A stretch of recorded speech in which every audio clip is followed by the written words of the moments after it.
to welcome both Professor Clark and Mr. Boots to the Government Operations Committee, also known as the Mighty OGO. So I'd like to frame my first round of questions to you that it's basically guided by two news articles that I was able to research. One from the National Post, written by Christopher Nardi, which I understand resulted in an interview between Mr. Nardi and both you, Ms. Clark, and Mr. Boots, as well as a policy option piece that both of you authored, dated February 16, 2024.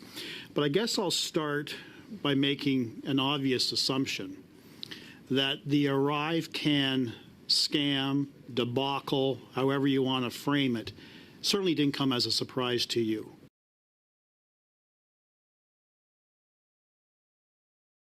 To you, Ms. Clark, Professor Clark, and to you, Mr. Boots. Would that be a fair statement to make?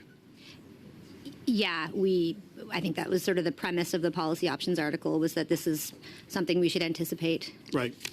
And we all know what the Auditor General had to say about the whole situation. It was a clear picture of mismanagement around the app. She's guessing at the cost of the app, which we believe to be just shy of $60 million, could be much higher.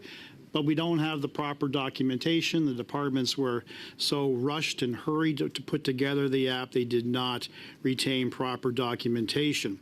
And I guess to you, Professor, and to you, Mr. Boots, that brought to mind the challenges of improper documentation that you found in your 2022 research paper. So the first question I put to you is, this is based on the policy options piece.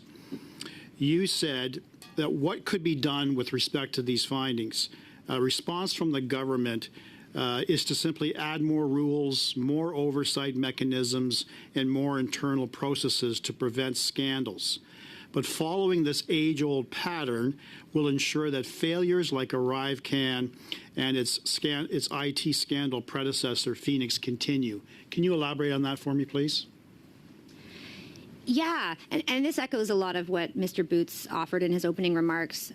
There has been a tendency, I think, historically in the Government of Canada to layer on more rules and oversight to create new parliamentary officers, new kind of external scrutineers when there's some sort of a scandal. And while, of course, like, we're clearly not advocating for no rules, and in fact, you know, the research in clean, high-quality IT procurement focuses a lot on, like, what the guardrails should be and building a culture of responsible public service around that to avoid things like conflict of interest, for example.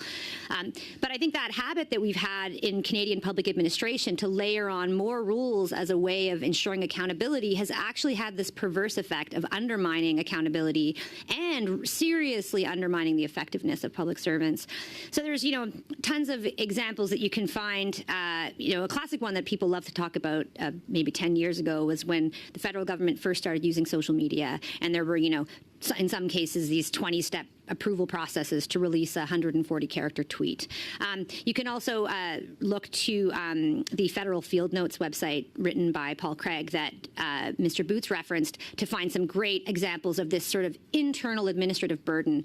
In one case, documentation required to publish a 5-page website basically was like, had more words than the entire edition of The Great Gatsby. So, like, we mire public servants in so much rules and compliance and the reporting burden, which is really well documented, not just in IT, but across the study of Canadian governance. And so it has two effects that are relevant to this question of IT contracting.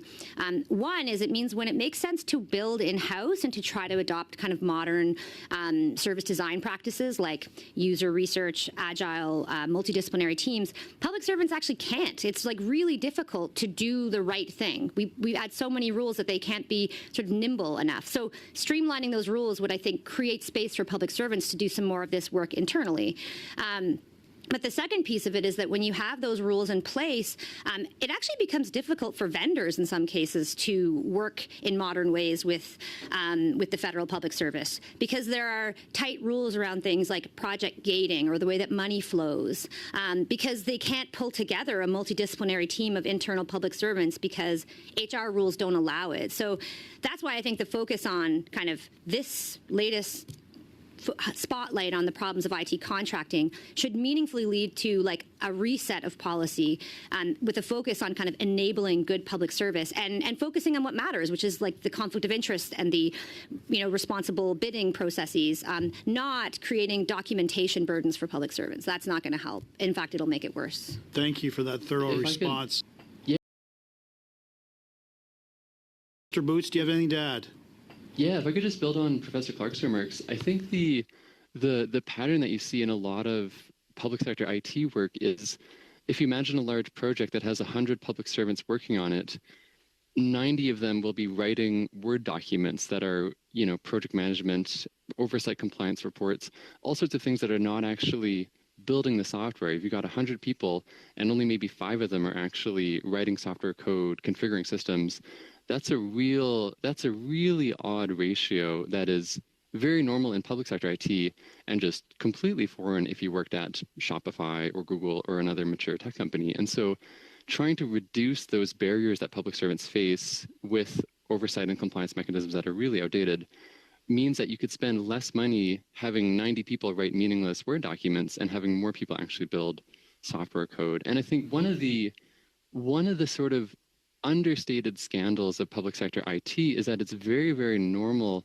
for the public service to undertake a $100 million IT project that could have been done for $10 million, or a $30 million IT project that could have been done for $2 million. And so this expectation that it's normal to have a $50 million IT project to build, an online forum or an interactive website that could have been done for a fraction of the cost. And there's some really great writing from Waldo Jaquith, who is a technologist in the United States, that talks about how software is so much cheaper. It's not free, but it's much, much cheaper than public sector organizations expect.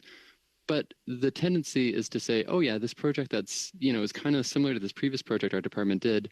The last one was $50 million, so this one's probably $50 or $60 million, when a really strong team could have built it for $2 million. And that's something that is tricky to sort of dig into, because it all has to do with how public servants are doing the work of IT projects, where 90 out of 100 people are just writing Word documents instead of actually building. I'm afraid I have to interrupt you because we're past our